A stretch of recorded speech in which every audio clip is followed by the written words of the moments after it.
Ladies and gentlemen, welcome back to the much-delayed Persona 5 playthrough. Wow, you know, when I started this playthrough, I made the snarky remark that when somewhere along the lines of, by the time we get far enough in the game for Atlus's footage rules to matter, they won't care anymore. I think I may have actually overestimated how quickly this was going to go. It's a long game. Yep. Yep. Yeah, for a while I was having problems with my old Elgato, and then when I got a new Elgato, I was having problems with that. And just yesterday, after recording and re-recording the same part of Resident Evil 7 over and over again, I realized it wasn't using the goddamn GPO to record... GPU. GPO. GPU. I don't know the stuff. It wasn't using the global positioning satellite to record, so... okay, it wasn't using the GPU, so it kept giving me garbled footage. And there's a reason I'm saying that now, because half of this part wasn't actually recorded by me. Very fortunately, someone who follows me on Twitter happened to be at the correct part of the game to record the first half of the following dungeon. And I'm very thankful for that, because I didn't realize the footage was so botched until after I deleted my backup save, so I would have had to play through like 10 hours of game to get back Just to catch back up. Yeah, it would have. Note to all aspiring LPers out there, never delete your backup saves until you are 100% sure the footage is good. Yes. Keep your backup saves. Keep your backup saves, and kiss your ass goodbye if it's one of those games that only lets you have one save file at a time. In that case, you just stay on the pause menu until it's completed. Yeah, until it's exported, and then you can check.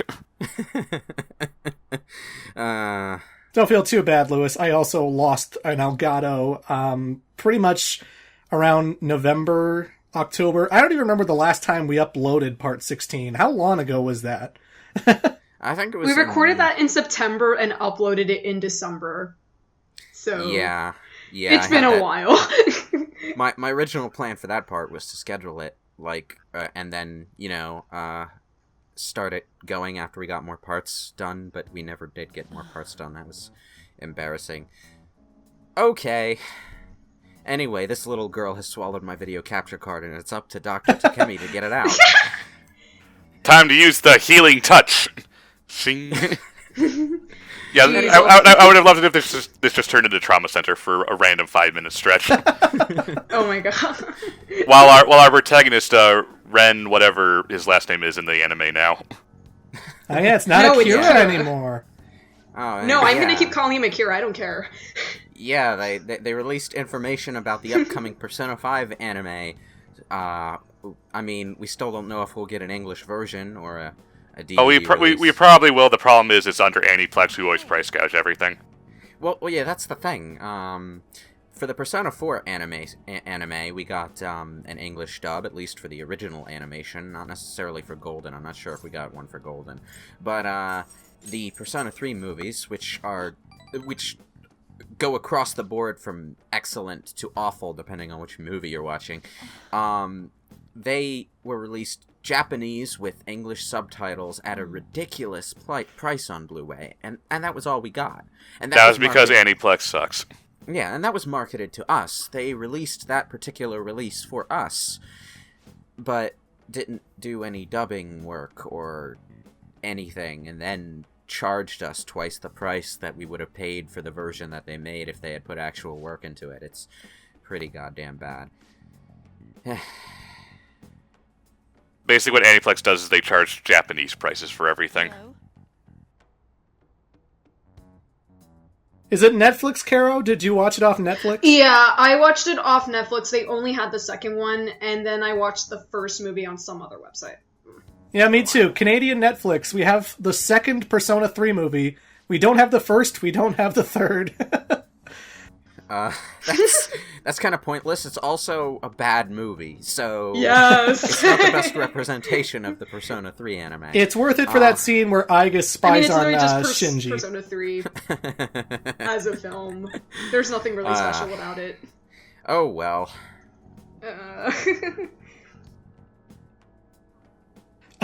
And there's actually Hulk just kind of Hogan monsters in it. But anyway, yeah, the point is we have a second official name for this guy. His name is Ren something or other, as opposed to Akira Kurusu. So this playthrough is really out of date now. Yes, his last name is officially something or other. It's not some weird Japanese, it's something or other. I don't remember what it is. I haven't actually tested it out to see if his official last name fits in the naming space, because that's something that kind of... In Persona Q, you can't fit Yu Narukami. Yeah.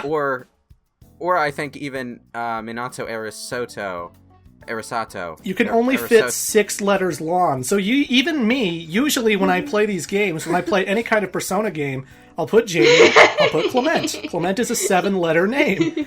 And So with you're Persona Clement. Q, I had to go Jamie Clement. I was like, how the hell do you do a 6-letter name limit in, 2012, 2013? When did that game come out? Oh my god. Why on earth did I say Arisoto, though? That's the name from Fairly English Story, I think.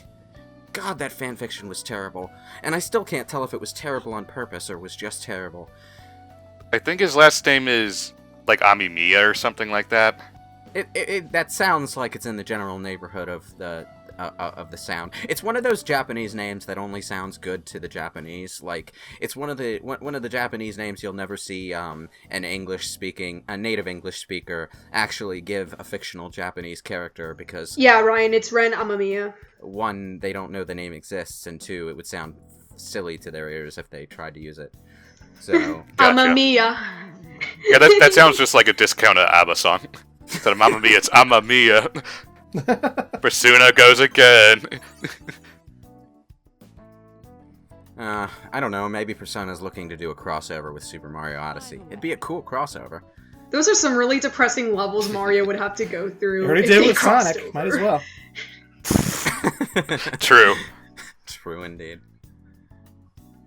Or maybe he'll be one of the 20 DLC characters in that Blaze Blue Cross Tag battle. Oh, geez, I heard about that. Well, I mean, wouldn't a Persona Mario crossover just basically be Psychonauts? Kind of, yeah. I mean, Mario's crossed over with weirder things looking just last year, even. What was it, the rabbits? The rabbits, yeah. Rabbids. Yeah. Rank you up! And this is, well, I kind of skated over talking about it at all, but this is where the Takemi social link becomes fairly empathetic. I mean, you get to see Takemi's more human side. She wants to actually Being a doctor, yeah. Yeah, but she had been drummed out so long ago that she'd basically given up on trying before you met her. And it was this incident that incited a big uptick of business for her private practice, because these 2 customers started to give her, a lot of good press among their friends and relatives, and those recommendations led to more business. It's not about what you know, it's who you know. Yeah, and it all started with Takemi deciding to give them this treatment for free, just to spite the guy who gave them the incorrect treatment before, because it so happens he's the guy who drummed her out of the business. For a mistake that was blamed on her, even though it was his fault. And this leads into a running theme with the confidants. Except for your party members, who are only really held back from ranking up by the fact that you can't usually rank up with them while you're actively pursuing the dungeons. The other confidants, the non-playable confidants, all have a task that you need to complete in Mementos before you can go past rank 7 or 8 or so. And this involves going into Mementos to change the heart of someone who's giving them some kind of shit. Yeah, even adults have problems. Yeah, and I kind of find this more compelling than what Personas 3 and 4 did, which was basically just having you be a sounding board for the guy you were social linking with, and occasionally saying something positive if you wanted to get more points with them. And they would work through their own problems after talking with you, and since you were a silent protagonist, it didn't really feel like you were being all that much of an active hand in the relationship. You were just sort of passively sitting there listening to things as they work themselves out on their own. But as a Phantom Thief, you actually do have to take a crucial role in getting things to work out well. And on top of that, the dialogue choices that you make during the confidant ranks, well, they don't. It doesn't really really matter what you pick. It's still a points thing, but what your character does and says still feels more significant to how things are proceeding. Like, it was you who interjected and sort of pressured Takemi into actually taking that case just now. Mm-hmm. Mostly, the interesting thing is I forget who posted it, but it was just one of those, fan comic things where it was Persona 4, but they just stacked like hug pillows, but with Yu's face on it, and he just gives them to all of the friends so they can talk to him while they're having problems, while he's just at home playing video games. They better be the photorealistic kind, like the Hideo Kojima body pillows that you can buy at conventions. That would be great. Wait, you can buy that? What? Yeah, no, it was just like a body pillow, but like they printed out a picture of Yu Narukami and just taped his face on it. Yeah. Print a little word bubble on there that says "calm down." It'll be perfect. Basically, time to begin another nighttime job. Yeah. You have to work at the Beef Bowl shop twice to get the Sun Confidant to start up. That's after you find out, I think, that he comes here. I think you have to talk to him once. Or maybe it only happens after a certain date. I'm not sure how that works, but, well, this job sucks. And I don't necessarily mean in terms of what you do for gameplay. It's sort of just a scene, and occasionally you do have to remember orders and put them in correctly. But that's easy because, you can just write them down and take care of them at your own pace, which is totally not what Akira Kurusu is going to be doing. But, narratively, for the character who's doing the job, this job is terrible. The place is understaffed, and he's running around doing everything on his own as a part-timer. And that's somewhat empathetic for me, because I remember what it was like working at Walmart. Everyone had those crummy high school, college jobs. Oh, yeah. Yeah, it's that kind of job. You could say Akira Kurusu has it easy in that he can go in on whatever nights he feels like, but that's more gameplay convenience. If you actually had to keep a work schedule in these games, yeah, imagine there would be basically no way to manage anything. It's already enough of a pain in the ass that they make you return the DVD rentals by a certain date, and sometimes the mandatory cutscene days can get in the way of doing that. Imagine you had to choose between going to Mementos or going to your job, and if you didn't go, you got fired. Oh, Jesus Christ, that would be awful. Yeah, so there's a lot of unrealism in the way these schedules work that is totally in service to making the game not aggravating. You just kind of have to do it from a gameplay perspective. Yeah. I mean, like, people make fun of stuff like, I'm trying to think of an example that's not from a game that I've been playing over the last couple of days. What kind of game, though? No, I can't. Never mind. I was going, like, the first thing that comes to mind is the fact that you pour first aid medicine all over your left hand to heal your injuries in Resident Evil 7. No matter what the injury is. you mean how, like, people just generally didn't like the surgery stuff in Metal Gear Solid 3? Speaking of Resident Evil. Yeah. I'm sorry, did I say Resident Evil? I'm sorry, I forgot to use this music track. No, I'm talking about the music. This is the basement theme from Director's Cut. Yeah. Oh yeah, the fart noises. Yeah. This is where Lost Subject 01's footage takes over, because, like, for most of the first half of Madarame's Palace, actually most of the part after this as well, the footage got, like, irredeemably garbled. There was no way to recover it, and I lost so goddamn much. It wasn't an issue of skipping over a few goddamn frames and making a funny sound effect to make a joke out of it. No, the entire part was fucked. But we get to see the night of Wednesday the 18th go by twice. It's like a semi-Groundhog Day situation, but not really. Where, like, he decides to say, fuck working at the beef bowl place. That job wasn't worth it. I'm gonna sit here and do crossword puzzles. Hey, there we go. That's how I want to pass the night. The answers to these, by the way, are interesting. You can solve the other words on the puzzle to try and fill in some of the letters for the main word in blue, but the word in blue is the only one you need to solve to get the point. So, the answer to this one is mountain. Blue Mountain. That's a type of coffee, or at least it is according to coffee guy over there, Sojiro. But, I don't know coffee, so I don't know if it's a fictional kind that's just based off of another coffee. Like, I think I've seen Green Mountain at work. But... anyway, yeah, the answer's mountain. I'm saying that because, Lost Subject doesn't actually figure that out. He kind of gives up. But hey, we get to see crossword puzzles. Yeah. Play content. And I kind of like that it's an actual crossword puzzle and not just a line of text saying, and then you solve the crossword puzzle. It's like you actually are solving a crossword puzzle. It's time for a crossword. Ready, Vanna? Yeah, apparently those are a thing in Wheel of Fortune now. Huh. Okay, so apparently Blue Mountain coffee beans are really expensive. Oh. Yeah, they're like an expensive kind, I don't know. Well, that would explain why Sojiro has it in, $50. shop.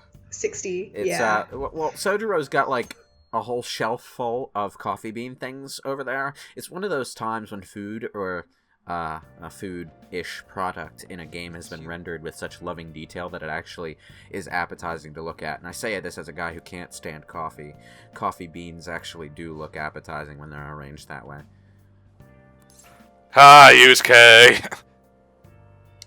Yeah, Yusuke, if you don't deal with the dungeon in a timely enough manner, actually comes by and talks to you, occasionally giving you a bit of a unhappy dialogue, threatening dialogue, that kind of stuff. Oh, poor Yusuke. You're a messy. Don't remind me of Yu Yu Hakusho. That manga had so much potential in the early days, and then it just became Dragon Ball Z, but not. Well, that was all the Shonen Jump editors telling him to do that because the Dragon Ball's manga was ending at the time. Yeah, I know. And then he created Hunter x Hunter, and his health went to shit, and now that's never going to get finished. I don't watch anime. What are you doing playing this game, then? All the Persona games are anime. It's more of a manga thing in Yu Yu Hakusho's case, because the anime only shows a very small portion of the spirit detective portion of the show. Of the series, that is. There's a fairly lengthy portion to the manga where Yu Yu Hakusho is floating around as a ghost, doing things as a ghost. And it's, spirit detective stuff, because he's a spirit and he's sort of solving problems. But then he comes back to life, learns the spirit gun, and it basically becomes a fighting anime.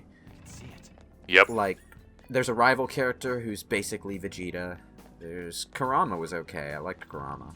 And then there's Tournament Arc! Yeah, there's a fucking tournament arc in Yu Yu Hakusho. That was the point at which I just clocked out and gave up. Ugh. Yeah. And back into the museum. Yep. But this time it's a little different. Just a smidge. Yeah. I like this about the dungeons in Persona 5, if only because they compare a whole lot more favorably to the ones in 3 and 4 because of it, but the dungeons do have small gimmicks going for them. There are only a few that are frustrating. Most of them are fairly easy. They just make world traversal a bit more interesting and lively. Like, it might not really tax your gaming skills to slide under these lasers, but it does help you feel like you're kind of infiltrating the psychedelic museum rather than just walking through some corridors. You mean I can't just hold down and jump? Yeah. Like, the rooms are nice and unique and everything. It's all very nice, and it ramps up from dungeon to dungeon, which is nice.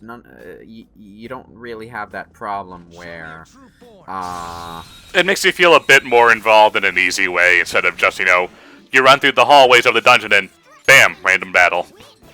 Yeah. I mean, Memento still totally has that problem, but, well... Yeah. That's at least entirely optional aside from the front part.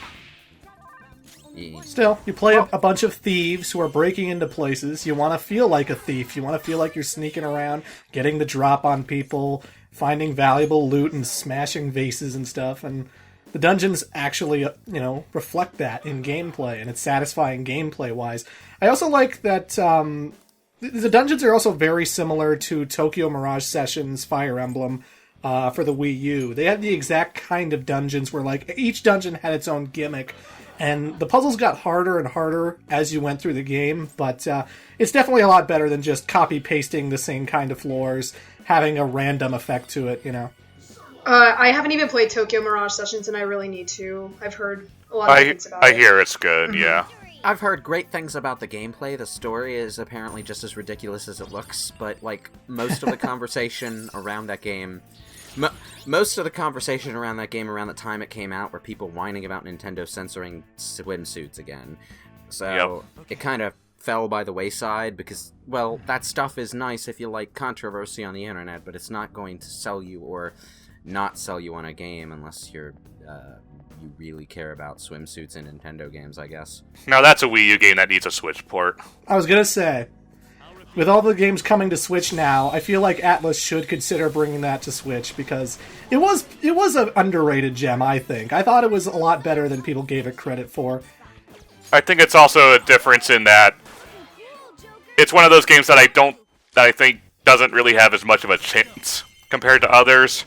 So it's good to get it as exposed compared to, say, Donkey Kong or Hyrule Warriors, which will kind of always get some kind of sequel or Dynasty Warriors, what have you. So that kind of game will always be around. Yeah. I think the main problem well, not necessarily a problem with the game, but one of the things that's holding Tokyo Mirage Sessions back is that there's an overabundance of fairly mid to low budget anime style games with those kind of moe tropes and all that.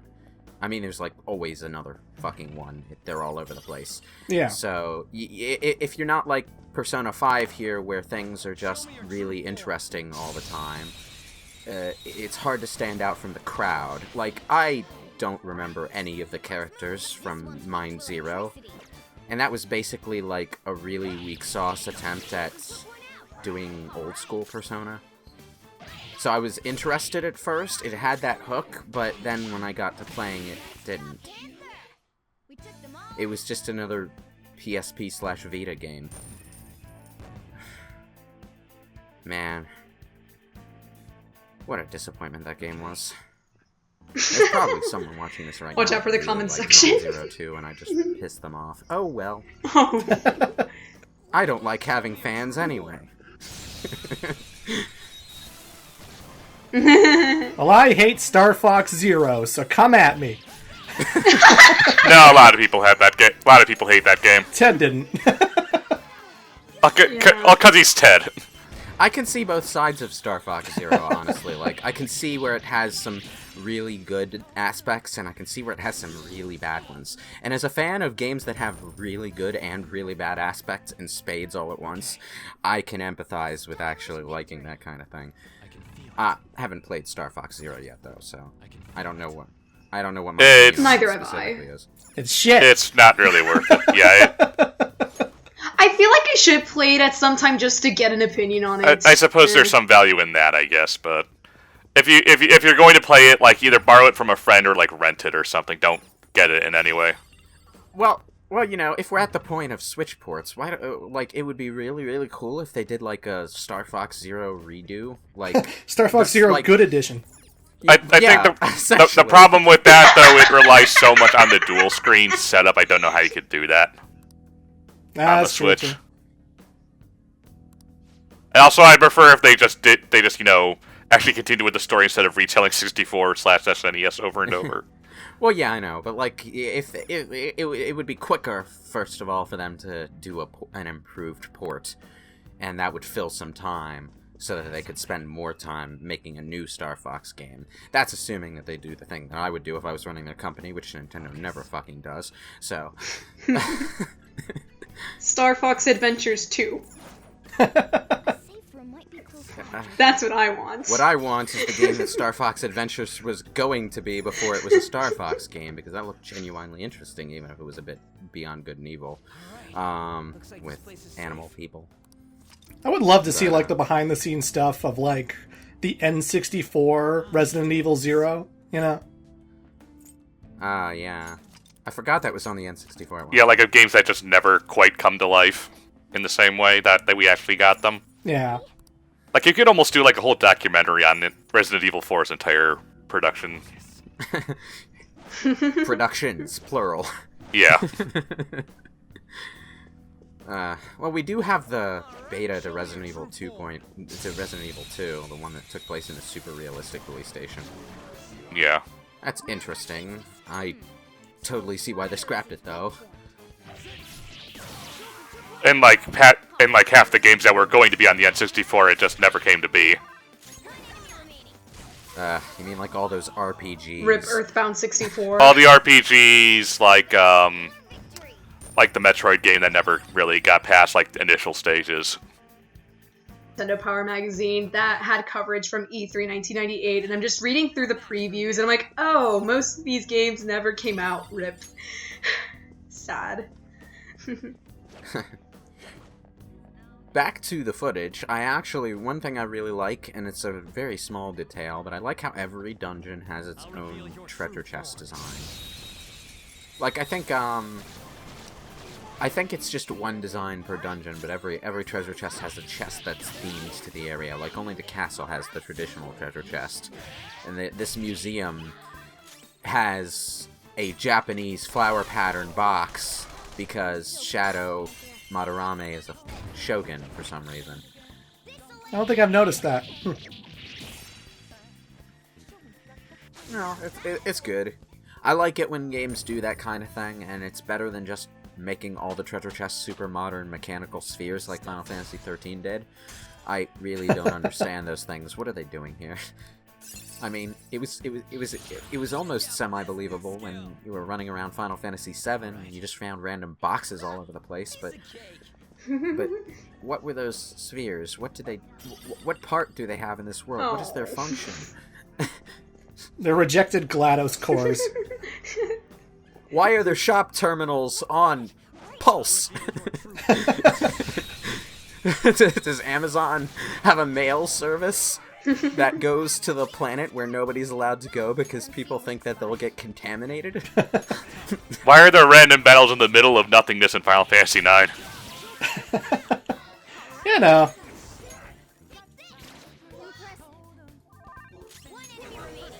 Those kind of gamey concepts can work in a funny way if there's, like, a very flimsy explanation, but it's a really bad explanation.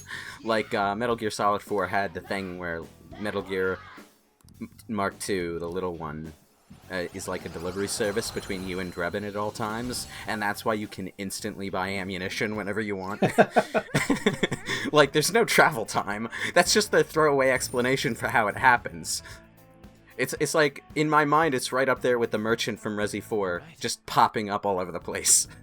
It's not as fun when you don't have that kind of thing, like the future Resident Evil games where you just buy stuff between chapters out of nothing. There's no shop, it's just a shop system, disembodied. It's not part of the world, it's And just... he didn't see you. Oh, yeah. This is the thing about the stealth system that I love about this game, is like, if you're hiding, they'll never see you, even if you're right in front of their face. You just count as invisible.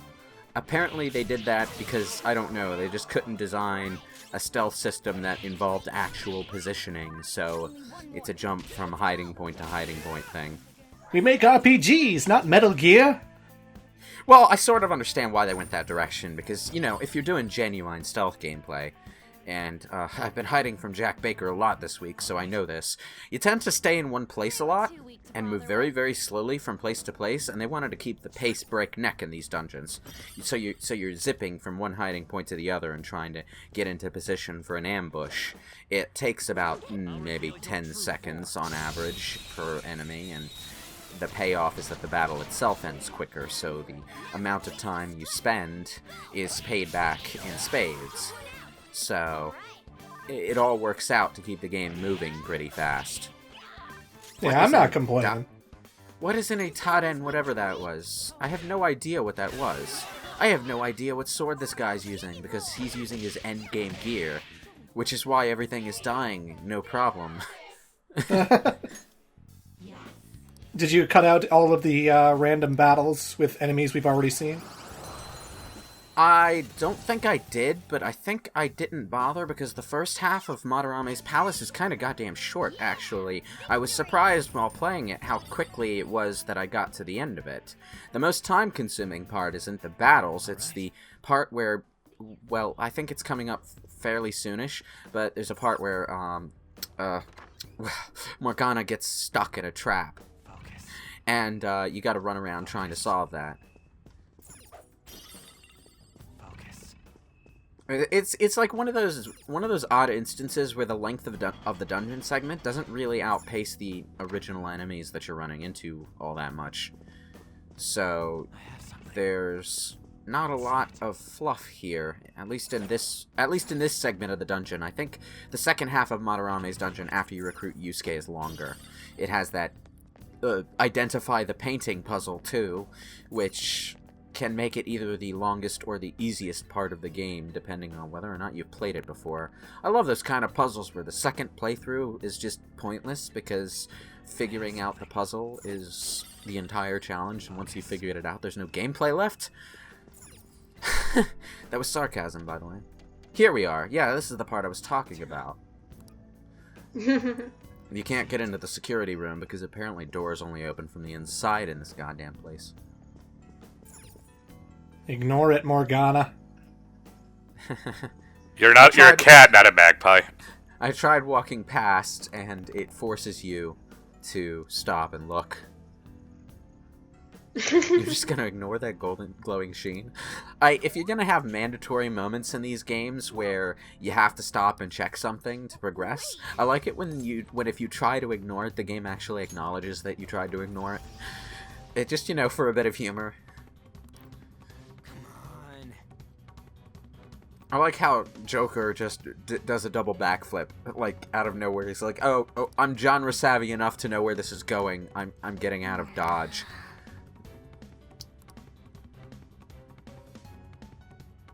Well, that's because I'm genre savvy, Why couldn't you be just as genre savvy as me?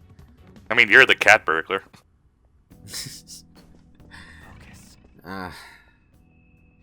Anyway, yeah, this is a short segment where you're on your own as Joker, and you have to sort of climb around. It's not hard, but there is one part that's designed to trick you if you're unobservant. And I very much was when I played. I don't know if... Oh, that could have gone better. I think you actually can launch an ambush on enemies from above without jumping down first. Yeah. Also, this is like the only time in the game where you'll see it, but Joker has this animation for when he wins a battle by himself, where he spins his knife around, smiles at the camera, and starts running. But, like, there's, like, almost no places in the game where Joker would be by himself unless you kick everyone out of the party in Mementos or something. There is one instance in the casino dungeon when you're forced to. Oh, yeah, there's that, too. It was like the whole big opening cutscene and everything.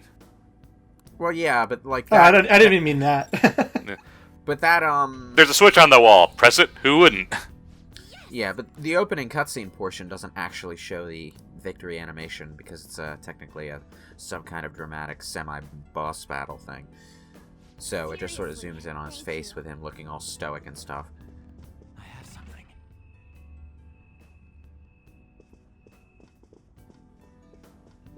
More right. Trying to disable laser traps. if I remember correctly, what you're actually supposed to do is go around the front up top, but Use mirrors. Mirrors always deflect lasers. And don't trigger the alarm in any way whatsoever. yeah, that would be bad. You can walk into the laser alarm. All that will happen is you sort of twitch back, and the alert level goes up. It doesn't summon enemies or anything. It shoots the alert level up, so nothing interesting really happens. Ah, interesting. I may have walked into it by accident when I was playing the game, but that didn't happen because the footage got warped. Forget I said anything. I always feel bad when I play games because, like, I want to do the best I can, so I don't try to purposefully fail on certain situations, and then when I'll hear, like, funny little stories about how, like, oh, this failure doesn't mean anything, something crazy happens, I'm like, oh, I wish I found that out. But, you know. Well, yeah, that's something that can happen.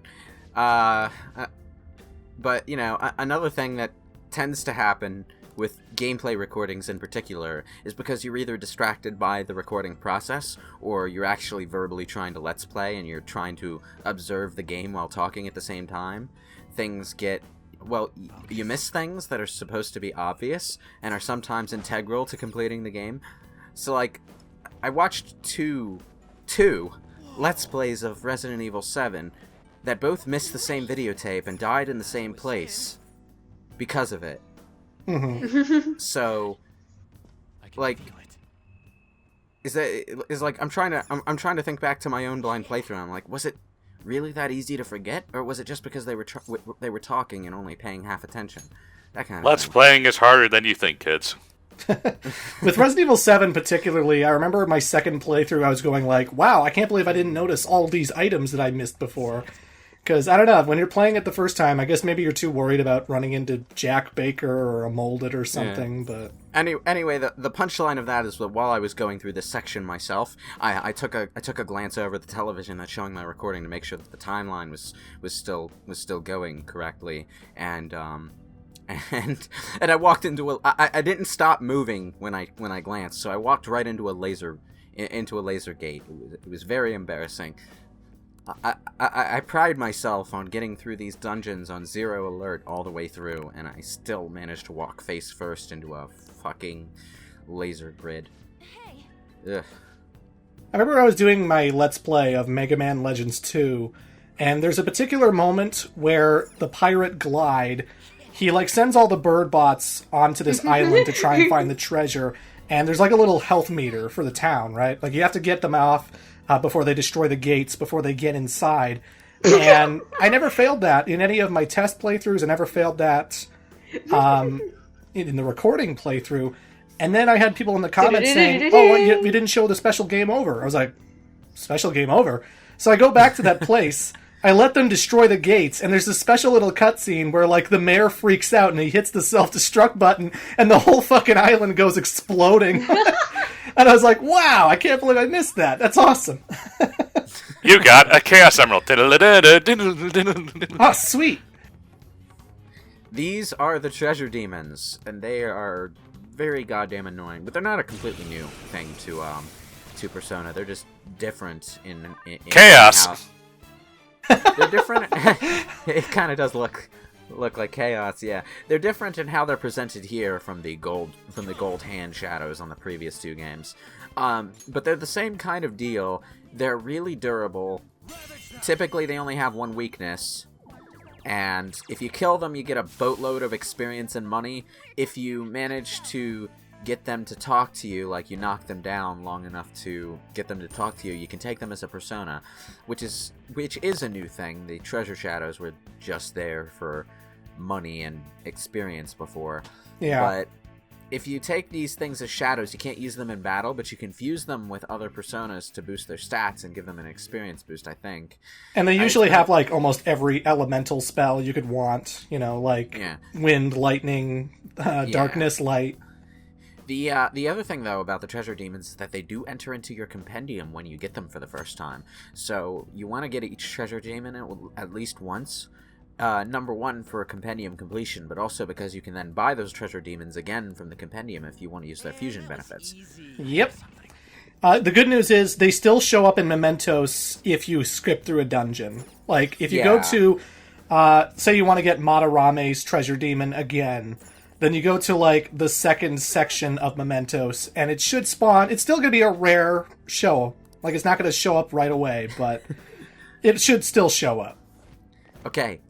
I'm gonna admit, this fooled me at first glance. But it's just a painting of a pit on the floor. Oh yeah, that fooled me too. Another funny thing, I'm not sure if this always happens, but when I was recording, I went into the bathroom to check the treasure chest that's in there, and I got a crappy portrait. Well, I think it was a destructible item, but it was a crappy portrait, which I thought was a funny pun. And I'm wondering if that always happens, or if it was just a coincidence. Crappy portrait. Everything here is a crappy portrait, but zing!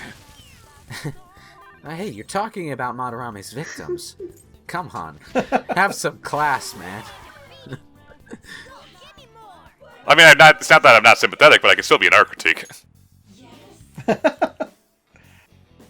Apsaris is actually one of the personas that I have a bit of a nostalgic attachment to, because it's one of the earliest ones you get in Persona 3, and it's one of the coolest ones out of the early, like the first 6 or so personas that you can get from the first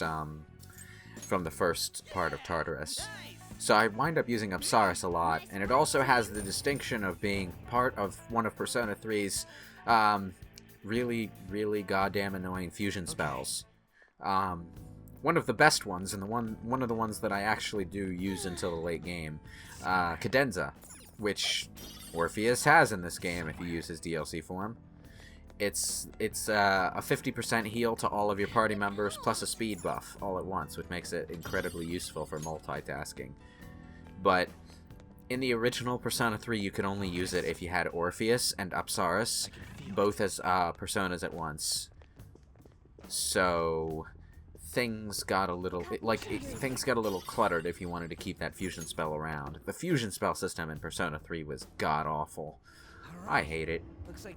Like, Persona 2 had a fusion system where you could use a fusion spell with basically any combination of personas and characters if they had the correct spells. So, but like, in Persona 3, you do fusion spells with exactly one character, and he has to have 2 very specific personas. So the only ones that are really worth thinking about are Cadenza at the very beginning, and fucking Apocalypse, which requires, like, 2 forms of Satan. No, not Satan, I'm sorry, 2 forms of Lucifer. Satan is a completely different thing in Shin Megami Tensei. I need to remember that. I always love talking about Satan and Lucifer and the Devil's social link whenever I talk to, like, non-Persona fans. I'm like, oh yeah, I'm just making a deal with the devil right now. You know, he'll get me Beelzebub. And they're gonna have to go bounce around in a summoning 1930s style cartoon world, shooting everyone in the face. Satan, of course. Why? For the glory of Satan, of course. Now, our player here is skipping over them for the moment, but sometimes the dungeons have alternative shadow forms, which do signify that the shadows that you fight when you attack them are going to be somewhat different. By far my favorite actually is later on in the game in the casino dungeon. There are these, like, casino rabbit people who take Jessica Rabbit to the complete logical extreme. I thought she already was the complete logical extreme. We're talking, like, string-thin waists here. They're, like, exaggerated to the point where it looks agonizing. So they're mutant freaks. It's hilarious and creepy all at once. That's usually the intent with these things. Yeah, but, like, if it wasn't so colorful and cartoonish, it would actually fit in a survival horror game. You know, just make it a little bit more darker and more darker. Ugh. Make it darker than black. Make it a little bit darker and mutant freakish rather than cartoon hilarious, and it would totally fit in a survival horror game. In fact, there's probably a survival horror that's done that exact thing. Everyone here in this dungeon is loaded. This is something that I never do. I never actually talk to the demons unless I've got one on its own. Because, like, if you kill 3 demons, you get money from all 3 demons. But if you talk to a single demon, you get more money than a single demon would drop. So if you kill most of the demons, leave one alive, and then talk to it, you can force that demon to give you a slightly bigger reward than it normally would on its own. That shouldn't happen. But if you talk to a demon and get a reward from them, the other demons just go away and you won't get money or experience from them. So it tends to be a net loss when you do that. Yeah, experience is just as good as money. Yeah. Well, I mean, you also lose out on money a lot of the time too, because the demons that you don't talk to or kill don't give you money. They just run away. Mm-hmm. Okay. I just want to replay this game now. Don't you have like 30 games to record?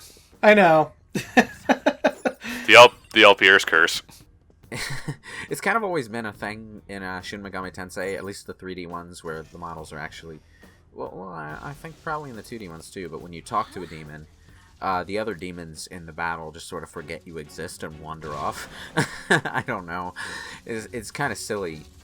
The battle just ends with a success. Well, like, if you fail negotiation and the demon attacks, the battle continues as normal. But if you succeeded in negotiation, the other demons just sort of forget about you and go away. I don't get it. I really don't understand. Yeah, that's how it was in the first 2 Personas as well. Also, Nocturne has this really hilarious animation for demon animation. This is for demon conversation. This is the PS2 Shin Megami Tensei 3, the one where the featuring Dante from Devil May Cry meme comes from.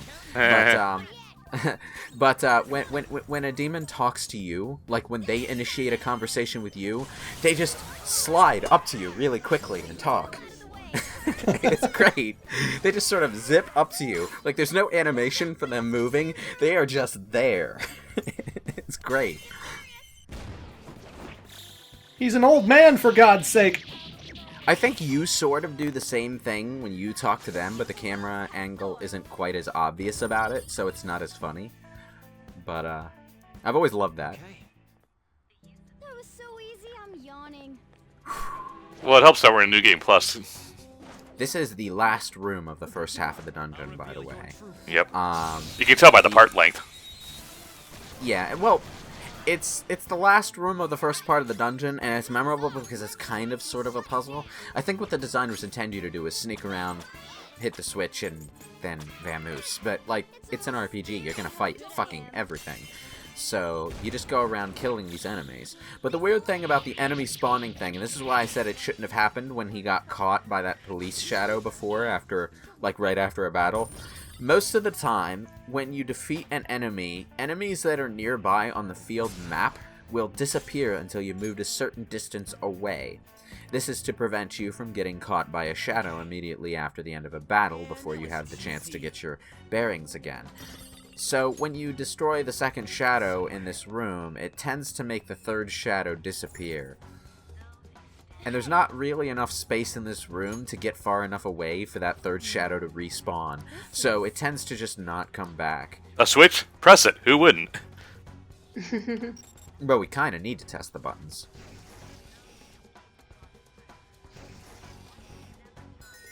I like how it's just this one room that has the electrical barriers. It's like, okay. Sure. I can feel it. I mean, they look easy enough to get around anyway, but... Yeah, they kind of do. Although, with an electrical stream, you can never actually assume that the lightning won't just arc out and hit you. Anyway, yeah, we are back to my recording. This is where my footage picks up. Hooray. I actually still have to record the entirety of part 18 again, which is a headache and a half. Ugh. Like we mentioned before, this is the part where, like, you can go to the save room on the left, save, leave the dungeon, and if you come back the next day, this is where they lock you off, and it's like, oh, damn it. Yeah, that's kind of it's kind of the game giving you a real sucker punch. That's what I did the first time I played, I think. At least I might have. I'm not sure. I think I went on because I was actually, like, really good health and, you know... mana-wise, so I was like, yeah, I'll just keep going then. Yeah.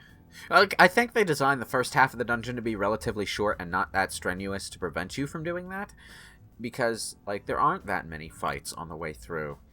And it doesn't take you that long to get to this point in the dungeon. So I think they assumed that most players would just press on, but you should never assume that kind of thing about the players. Like, there's the assumption that players are not going to wait until the last goddamn minute to do the first dungeon's boss, which is why you only get the notice about needing an extra day when you find the treasure. But if you happen to find the treasure like the day before the goddamn deadline, you won't have enough time for the calling card, and you don't necessarily know about the calling card until you get to the end of that first dungeon. So a lot of players, for whatever reason, reported that this screwed them over at the end of the first dungeon, even to the point of rage quitting the game. My first response was, why did you wait so long to finish the dungeon? That's asking for trouble. Yeah. But then I have to remember that not everyone's as used to playing Persona as me. So, Or RPGs in general, really. Even still, you get the dungeon out of the way first. Leave the social stuff later. Yeah. But like in any game that has a timing mechanic, be it Persona or something like the Atelier series, which are good RPGs, even if they're moe bait as hell,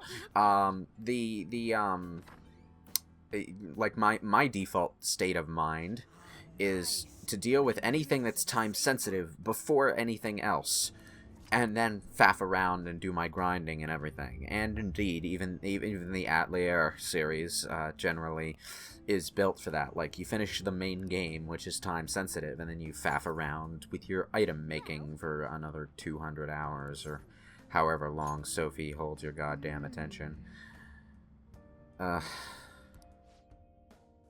Gotta get back home. Yep, it's time to go. But first, we need to have a status meeting, because that cutscene just wasn't enough. I don't know why I did that. I think I just did it out of habit. I mean, there are semi-unique conversations that happen from rest stop to rest stop. One of the things that I noticed, though, is that as you get later into the game and the dungeons get generally kind of longer, they start repeating the same conversation, like, for 2 straight rest stops, and then they won't update it until, like, until another rest stop after that. But yeah, we are done. That is the first half of Madarame's Palace completed. Tried to remember if I needed to go to the Velvet Room for anything, but apart from, I don't know, registering the 2 experience points that my personas got since the last time they were registered, I don't think it was really important. Woo! I love doing infiltrations on New Game Plus, because then you just see, like, all the things that you do in, like, one day. Makes you feel so good. Yeah, it's especially satisfying if you're just doing it on a fresh new game, which probably won't happen for the first dungeon, but will definitely happen on the other dungeons. I made it through the entirety of Palace number 3 in one go, even though I was, like, fresh out of SP for half of it and relying heavily on healing items and physical skills to do all my shadow killing. It was the most satisfying thing, because I had, like, nothing left, and I still got to the end of that goddamn dungeon in one day. I love that kind of stuff in Persona. Just pushing yourself and making the grade, even though the game is designed so that you have to wait. It feels like you saved a whole bunch of time.